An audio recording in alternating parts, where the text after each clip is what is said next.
you were saying, what were you saying? What were you saying? I made a post recently, right? And it was about me quitting my job earlier this year. And, right. And the reason why was because of a pretty hard-nosed return to office policy that they had adopted post-pandemic. And one of the things that became really, I guess, reminded me of some of the work that you and I had done in, starting in 2010 with Ratify and building a global distributed team and just learning how to collaborate and do all of that stuff while not in person. Yeah. And really caring about the work that we did. And then being in an office, not because it's the most productive thing to do, but being in the office just because that's the policy. Yeah. And I remember you mentioned something about sort of compensation and tying it to compensation. I actually interviewed for a fairly prominent tech company at one point, I don't know, years ago. And even just tying compensation to locale, to where you live, as if like living in, a high rent district is somehow like morally, I don't know. It feels weird because like the idea is that you're compensated, based on your role or your ability to bring value to the company. And it's like this bringing this other thing in about where you live. It feels weird to me. Like I get it from a practical perspective. It's like, Topeka, Kansas and Brooklyn, New York are not the same place. But should a business owner care? Should I expect them to care? I don't know. That's a whole other thing. Well, one of the things that I realized kind of as I was making this post is that you and I, we were forced by necessity to figure out the remote thing for, real practical reasons, right? Like I lived in a completely different city. There was no way I was going to commute to Philly. You weren't going to commute to New York. And second was just financial. We wanted to start a services company and we didn't want to start it with, rent every month. And we were also into technology and the tools were there. And so we just sort of did it. And the talent that we found happened to be overseas, largely in Europe and the West Coast and wherever.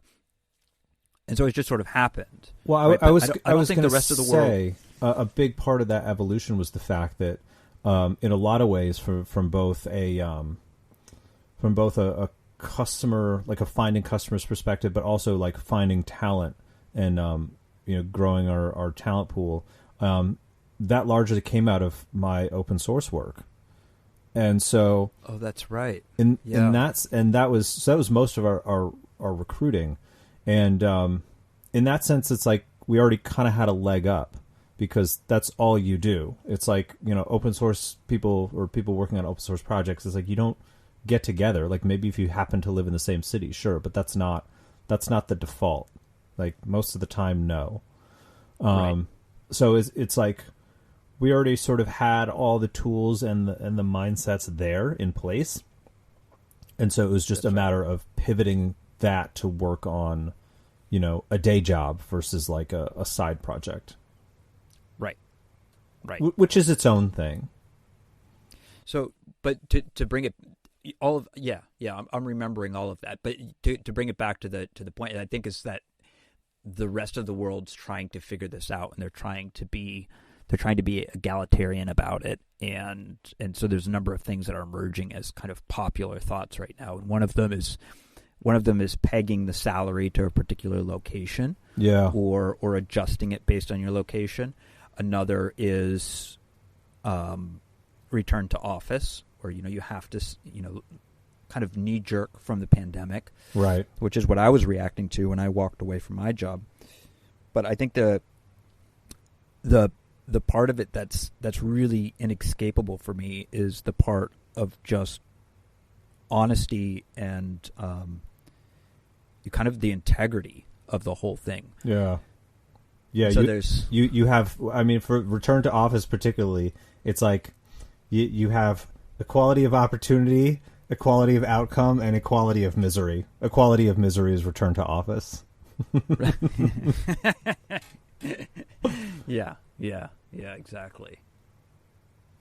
Well, we dealt with it. So you and I went from Ratify, where we had fairly good success. We should talk a little bit about some of the stuff we learned there, right? One of the things that we learned, again, it seems obvious now because it's so common, but back then it wasn't. One of the things that we did was at a pretty regular interval, we got together in a major city, and we would use our client, or either getting a new client or a big client meeting to do that, and we would gather as many people who were willing. We did one in L.A., we did one in New York.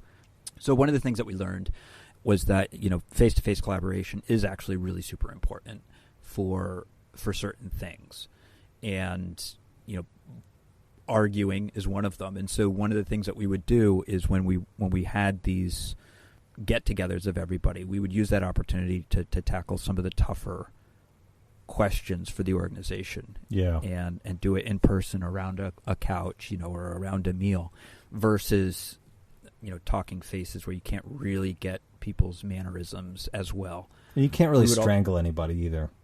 Yeah, you can't jump across the couch and strangle somebody. And the other part of it was just whiteboarding and discovery. Yeah. And, tackling really big technical challenges. Yeah. We would always do that in person. So I think my post was a little pointed and brief because it has to be, right? But in-person collaboration, we learned how important that was, but we also stayed true to our principle of caring about the work more so than the policy. Yeah. And actually there's an interesting corollary to that, I think, where how many offices have you walked into, whether it was, your job earlier this year or a client site or whatever, where you have this building full of people who could be meeting in a conference room, and in either half of them or all of them are sitting at their desks on Zoom or, the equivalent. Like, it's terrible. That's all the time. It's all the time. Yeah, that's exactly what people do. Yeah. Yeah, because the tools are so ubiquitous and they're so easy. It's actually, even if you're in the same office and someone's sitting 5 feet away from you, it's easier to Slack them and get into a Slack chat or whatever. So my point isn't that people are used to it, which, although that is true, it's that people take it for granted. So when everybody's distributed and you only get together, so often, you don't take it for granted, and you actually squeeze the most out of that time. It's like, think about parenting, right? And it's like, we've talked about this. All the free time you didn't realize you had before having kids, and you're so much more productive. So this was my epiphany, having written that post. Yeah. My epiphany was, and I end the post with this, but it's that by having a very strict on-prem, return to office policy, you are, by very nature of having that policy, saying that it is totally okay to waste people's time. And that seems like a leap, but let me just go through it, because people are going to be like, "Well, you're full of it, right?" But no, it really does. So if you have a return to office policy, what you're saying is that whether or not that is the most productive use of your time, or the productive most advantageous way for you to bring value to the company, you have to be in a chair in the office, or else you'll pay, right? Either by not getting your job or by losing salary or bonus or whatever. What you're saying is that that's more important than your time. Yeah, well, not even time, because contribution isn't like this linear or predictable thing where it's like you show up in an office or even just at a desk at home, and you're just magically productive. So it's really like this. Attention is a resource that has to be managed, and the question is, like, how are you managing it effectively so that your people can do their best work? It is making everyone come to an office. Is that the best way to do that? Right. So I think the argument that you're making there is the Elon Musk argument. There's people who have to go in and punch out widgets in order to make cars, and they have to do that, and they have to get up at 6 a.m. and go in and punch widgets for a set amount of time and then go home. Right. Got to make the donuts. You've got to make the donuts. If you don't show up, donuts don't get made. That's right. And this is I think you can have both of those thoughts at the same time without them contradicting each other. Oh, sure, because it's all based on the type of work.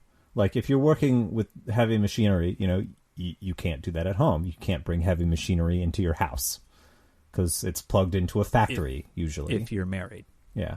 If you're married. I guess if you're not married, you can bring anything home. You can bring the motorcycle and the heavy machinery. You could live in an industrial warehouse. I've thought about that. If you have a partner, that does not work. But I am married. Yeah. Yeah. So we should probably be clear that we're scoping the conversation to knowledge work that is, most of the, economy of people making software. Exactly. But let me frame that. Why would you dismiss and actively work against one of your competitive advantages? So let's just take a company that, for the sake of argument, 50% of it are technologists who need to focus their time, effort, work, and are highly comfortable being distributed at this point in their career. And then you have 50% of the company that has to go in and make widgets, right? So let's say it's, whatever, auto manufacturing has the people who make the cars, and then they have the people who write the software. And one of the competitive advantages that you can have is that 50% of your workforce, in this particular case, can not have to commute, right? And so they get that extra time to work, be with their family, be happier, healthier, whatever else, with very little impact or maybe even an advantage to the company.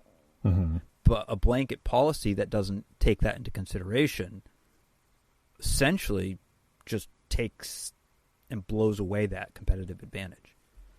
Yeah, absolutely.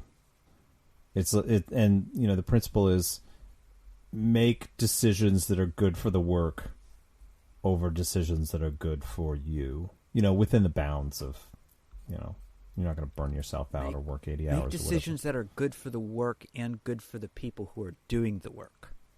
Yeah. Okay. So there's another aspect of this that I think is worth discussing, and that it almost is never 100% adopted.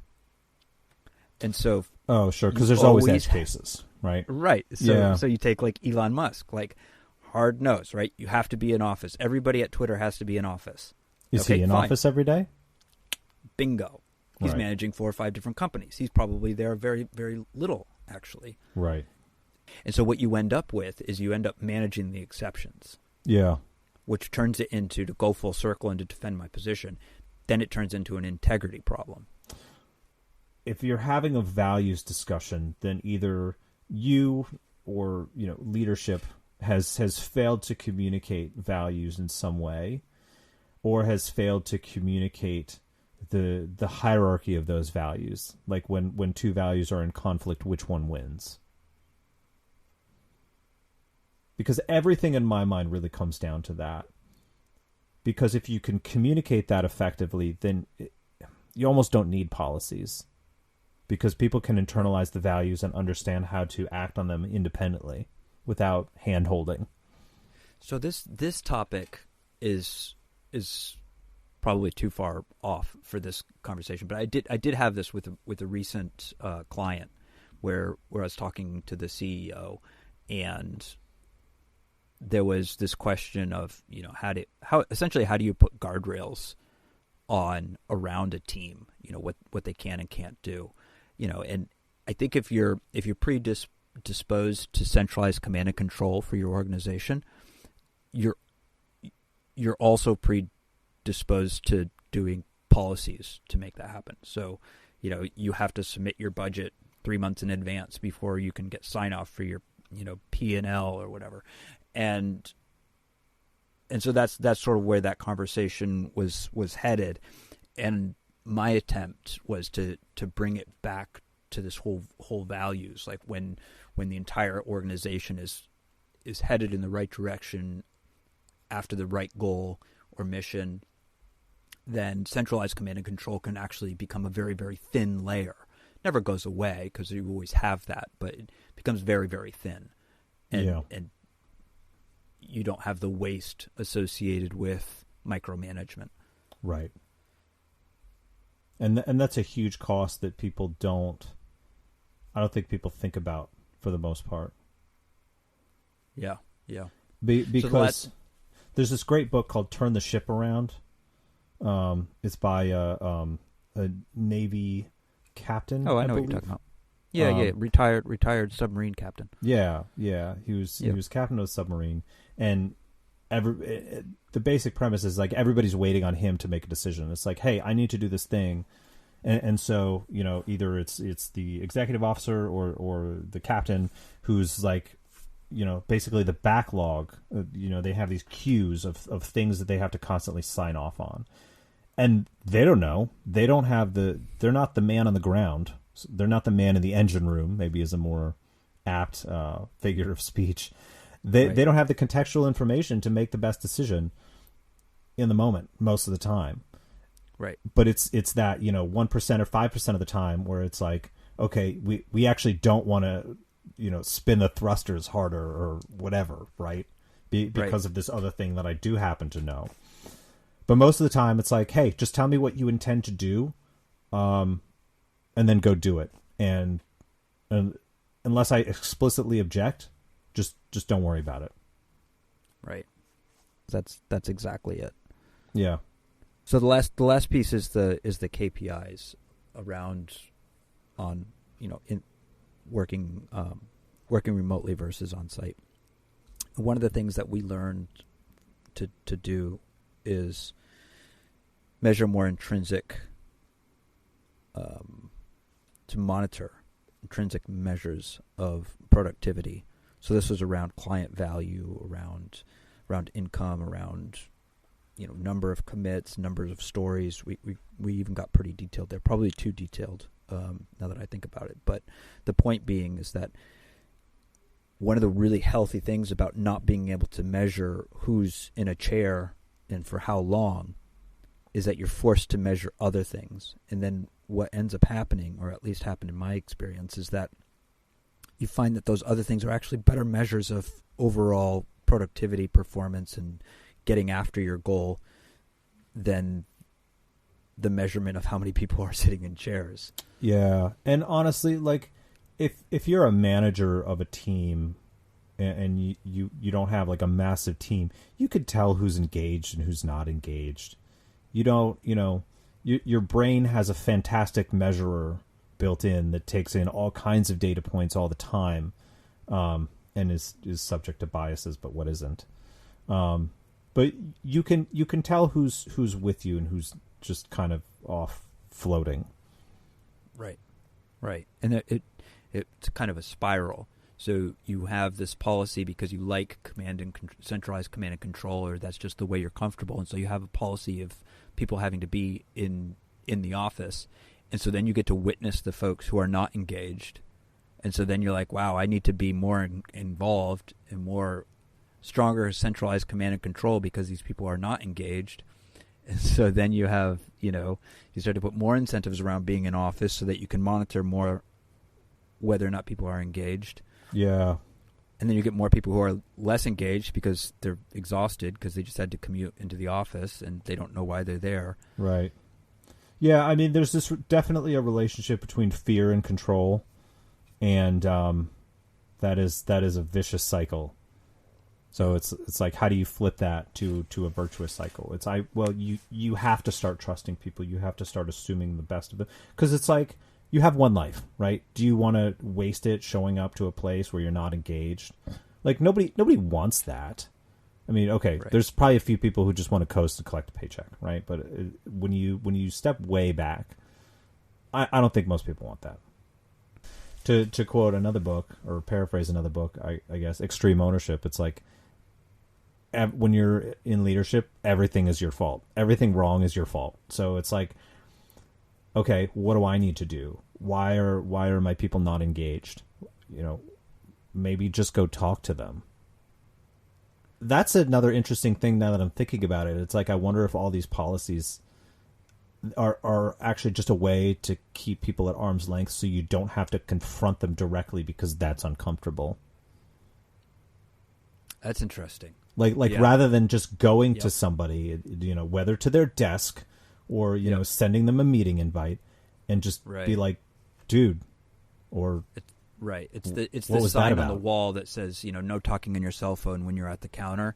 You don't actually have to confront somebody. You can just point to the sign and be like super passive aggressive. Yeah. There's definitely a bit of that. Yeah. There's a bit of that. It makes managing, it makes really bad managers badder managers. Yeah, it makes bad managers worse. I like badder. Batter's a good one. Or the baddest. They're the baddest manager. Bringing it back to like the 80s. We gotta go. All right. Thank you.